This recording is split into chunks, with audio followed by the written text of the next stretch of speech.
21-22 साल बाद अगर एक घर खरीदार को न्याय मिला तो क्या इसे न्याय कहेंगे, या फिर आप भी फ्रस्ट्रेट होकर कहेंगे सुप्रीम कोर्ट में कानून तो जीता लेकिन घर खरीदार हार गया। क्या देश में एक आम घर खरीदार के लिए मुकदमा ही सबसे बड़ी सजा है? घर मिल गया, लंबी लड़ाई के बाद मुआवजा भी मिला, लेकिन जिंदगी कौन लौटाएगा? सुप्रीम कोर्ट ने एक रिसेंट जजमेंट में कहा है कि एक घर खरीदार पोजीशन के बाद भी कंपेंसेशन ले सकता है और कॉन्ट्रैक्चुअल क्लॉज कभी भी स्टैट्यूटरी रेमेडी को ओवरराइट नहीं कर सकता है। लेकिन इस जजमेंट को सुप्रीम कोर्ट तक पहुंचने में 2 दशक से ज्यादा का वक्त लगा।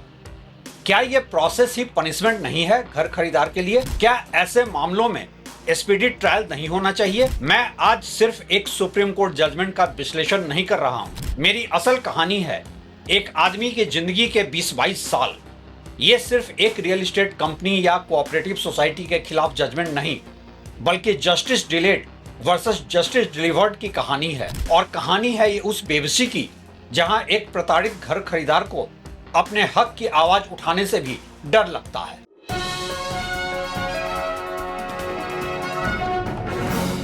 नमस्कार, आप देख रहे हैं track to reality with Ravi Sinha. एक केस जो कि फाइल हुई 2005 में। अब जरा इस दृश्य को कट करके दूसरे स्क्रीन को देखिए। सुप्रीम कोर्ट जजमेंट 2026 में 2 दशक से ज्यादा का इंतजार। सिर्फ एक केस नहीं चला, एक पूरी जिंदगी गुजर गई।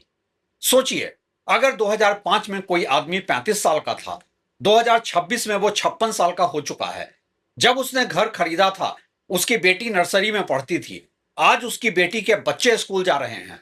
जब उसने बुकिंग अमाउंट दिया था उसके पिता जीवित थे।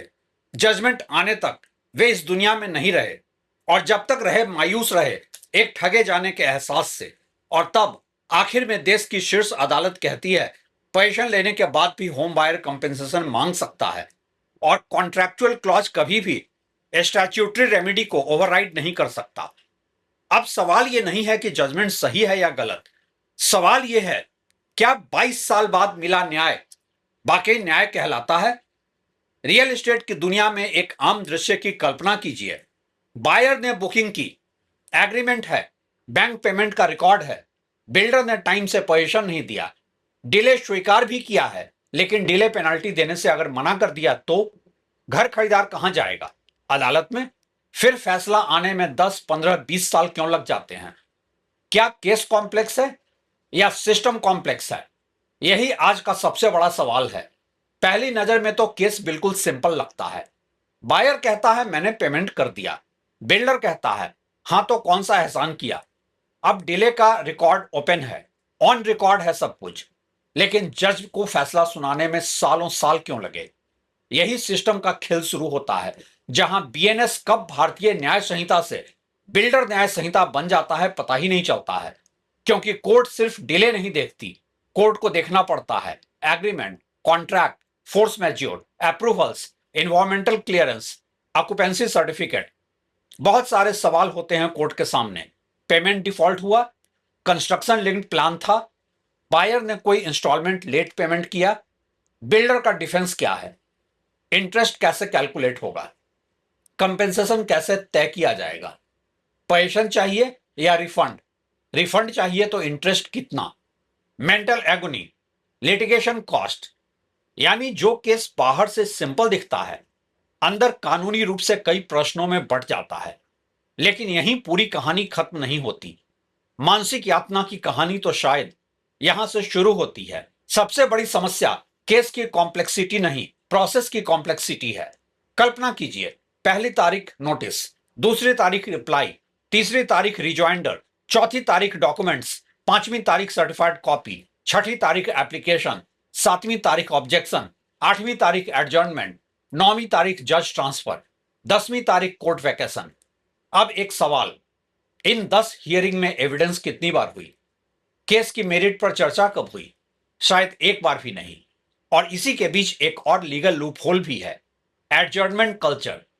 यही भारत के सिविल लिटिगेशन की सबसे बड़ी चुनौती रही है। हर एडजर्नमेंट सिर्फ एक डेट नहीं बढ़ाती, बायर की उम्र बढ़ाती है, ईएमआई बढ़ाती है, लॉयर फीस बढ़ाती है, स्ट्रेस बढ़ाती है, लेकिन किसी कोर्ट ऑर्डर में यह नहीं लिखा जाता। बिल्डर क्यों अपील करता है? कई लोग कहते हैं अगर हार गए तो अपील क्यों? क्योंकि अपील एक लीगल राइट है, हर नागरिक को है यह कानूनी हक। और बिल्डर जानता है कि अगर एक बायर को हैरास कर दिया तो बाकी लोग डर जाएंगे, आगे कोई और केस करने की हिम्मत नहीं करेगा। लेकिन जब अपील्स बार बार सालों तक चलती रहे तो बायर के लिए टाइम सबसे बड़ा कॉस्ट बन जाता है। Supertech twin tower demolition case में सुप्रीम कोर्ट ने भी माना था कि कितने घर खरीदार ऐसी लंबी और महंगी कानूनी लड़ाई लड़ सकते हैं। यही बिल्डर की ताकत बन जाती है। लेकिन कोर्ट भी क्या करे? अब यह एक अनकंफर्टेबल सवाल, क्या जज दोषी हैं? इतना आसान नहीं है इंडिया के लीगल प्रोसेस को समझना। भारत में जजेस की संख्या पॉपुलेशन की तुलना में कई विकसित देशों से कम मानी जाती है। कोर्ट इंफ्रास्ट्रक्चर लिमिटेड है, सपोर्ट स्टाफ भी सीमित है, डिजिटल सिस्टम हर जगह समान नहीं है, पेंडेंसी बहुत ज्यादा है। अब एक जज के सामने प्रॉपर्टी डिस्प्यूट भी है, मर्डर भी, डाइवोर्स भी, लैंड एक्विजिशन भी, टैक्स भी, इलेक्शंस भी, तो स्पीड कैसे आए? असली सजा किसे मिली? हम अक्सर सोचते हैं बिल्डर ने डिले किया, बायर ने केस किया, कोर्ट ने फैसला दिया, कहानी खत्म। नहीं, कहानी यहीं से शुरू होती है, क्योंकि हम सिर्फ जजमेंट पढ़ते हैं, लेकिन जजमेंट तक पहुंचने का रास्ता कोई नहीं पढ़ता। वो रास्ता कैसा होता है? जरा सोचिए कि कितना मुश्किल और चुनौती भरा रास्ता होता है एक आम इंडियन के लिए। हर 2 महीने कोर्ट, हर हियरिंग पर लीव, हर तारीख पर लॉयर, हर साल लीगल फीस, हर महीने ईएमआई, हर महीने रेंट, हर साल बच्चों की फीस, हर दिन स्ट्रेस। क्या यह सब कंपेंसेशन के जजमेंट में लिखा था? नहीं। सुप्रीम कोर्ट ने इस बार क्या कहा? अब पहले जजमेंट समझ लेते हैं। सुप्रीम कोर्ट ने मूल रूप से 2 महत्वपूर्ण सिद्धांत स्पष्ट किए हैं। पहला, अगर बिल्डर ने डिले किया, अगर डेफिशिएंसी इन सर्विस हुई, अगर बायर को आर्थिक नुकसान हुआ, तो सिर्फ इसलिए कि बायर ने आखिरकार पोजीशन ले लिया, उसका कंपेंसेशन का अधिकार खत्म नहीं हो जाता। क्यों? क्योंकि कई बायर्स पोजीशन लेने के लिए मजबूर होते हैं।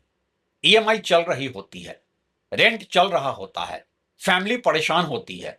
वो चाबी इसलिए ले लेते हैं क्योंकि जिंदगी रुक नहीं सकती। ये कंसेंट नहीं है, ये एक आम आदमी की मजबूरी है। दूसरा प्रिंसिपल जो सुप्रीम कोर्ट ने कहा, कोई भी कॉन्ट्रैक्ट देश के लॉ से बड़ा नहीं हो सकता। एग्रीमेंट में अगर लिखा भी हो नो फर्दर क्लेम, तो भी अगर स्टैट्यूट यानी कानून बायर को रेमेडी देता है तो एग्रीमेंट उस अधिकार को खत्म नहीं कर सकता। यही रूल ऑफ लॉ है। लेकिन यही सबसे बड़ा सवाल भी पैदा होता है। अगर सुप्रीम कोर्ट को यह बात कहने में 21-22 साल लग गए तो उस बायर का क्या जिसने ये 22 साल जिए? इस कहानी का सबसे बड़ा प्रश्न वास्तव में यह नहीं है कि 22 साल क्यों लगे। सबसे बड़ा प्रश्न यह है, अगर सुप्रीम कोर्ट ने सिद्धांत स्पष्ट कर दिया तो क्या अब भी लाखों होम बायर्स को वही कानूनी लड़ाई दोहरानी पड़ेगी? यही प्रश्न केवल अतीत की चर्चा से निकलकर भविष्य के न्यायिक सुधार की दिशा में ले जा सकता है। मुझे लगता है कि इस विषय पर सबसे बड़ी गलती अधिकांश लोग ये करते हैं कि वे सिर्फ कहते हैं भारत में कोर्ट धीमे हैं। यह सही है, लेकिन अधूरा सच है। बात सिर्फ कोर्ट में केसेज पेंडिंग तक सीमित नहीं है। असल मुद्दा है कि एक साधारण होम बायर का केस आखिर सालों साल क्यों चलता है, जबकि पहली नजर में वो बहुत सिंपल लगता है। घर नहीं मिला या देर से मिला, एग्रीमेंट है, पेमेंट प्रूफ है, डिले है, फिर फैसला जल्दी क्यों नहीं? यही सबसे बड़ा प्रश्न होना चाहिए। कानून की दुनिया में एक एस्टैब्लिश्ड कॉन्सेप्ट है, प्रोसेस इज द पनिशमेंट। मतलब फाइनल जजमेंट से पहले ही केस लड़ना इतना महंगा, इतना लंबा, इतना थका देने वाला हो जाता है कि यही सबसे बड़ी सजा बन जाता है।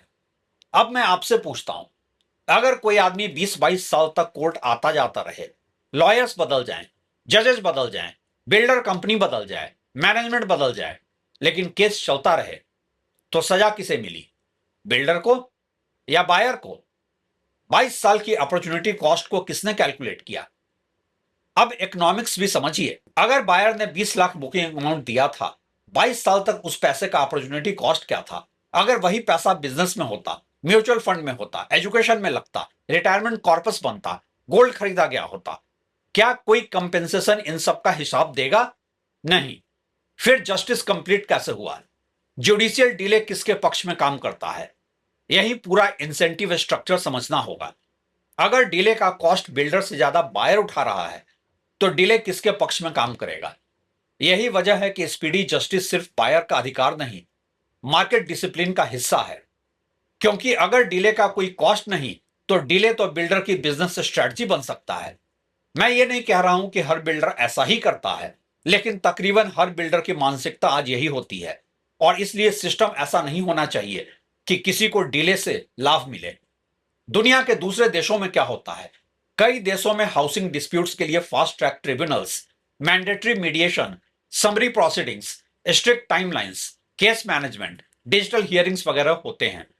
इनका उद्देश्य बिल्डर को हरास करना नहीं, बायर को जल्दी न्याय देना है। भारत को क्या चाहिए? मेरे हिसाब से home buyer cases civil litigation की तरह ट्रीट नहीं होने चाहिए। क्यों? क्योंकि ईएमआई डेली डैमेज है, रेंट डेली डैमेज है, मेंटल स्ट्रेस डेली डैमेज है, अपॉर्चुनिटी कॉस्ट डेली डैमेज है। तो रेमेडी भी फास्ट होनी चाहिए। एक्सपर्ट्स सुझाव देते हैं dedicated fast track housing courts, maximum 1 year disposal, limited adjournments, time bound appeals, mandatory digital case tracking. Delay caused by either party should have real financial consequences where permitted by law. इस case में supreme court ने एक महत्वपूर्ण सिद्धांत स्थापित किया। यह निर्णय केवल एक घर खरीदार के लिए नहीं, बल्कि लाखों घर खरीदारों के अधिकारों के लिए महत्वपूर्ण है। लेकिन हमें एक और सवाल पूछना चाहिए। अगर किसी नागरिक को अपना अधिकार सिद्ध करने में 20-22 साल लग जाएं तो क्या कानून ने उसे न्याय दिया, या अदालत ने सिर्फ एक फैसला दिया? क्योंकि अदालत का निर्णय और समय पर मिला न्याय दोनों हमेशा एक ही चीज नहीं होते। एक लोकतंत्र की असली परीक्षा सिर्फ इस बात से नहीं होती कि अदालतें सही फैसला देती हैं, बल्कि इस बात से भी होती हैं कि क्या वो फैसला समय रहते मिलता है। क्योंकि देर से मिला न्याय कई बार सही होने के बावजूद अधूरा न्याय बन जाता है। मेरी बातों पर विश्वास अगर ना हो तो किसी ऐसे घर खरीदार से पूछ लीजिए जो एक बिल्डर के जुल्म के खिलाफ सालों से न्याय की आस लगाए अदालतों के चक्कर काट रहा है। कम से कम मैं तो ऐसी न्याय व्यवस्था को नहीं कह सकता हूं। शुक्रिया।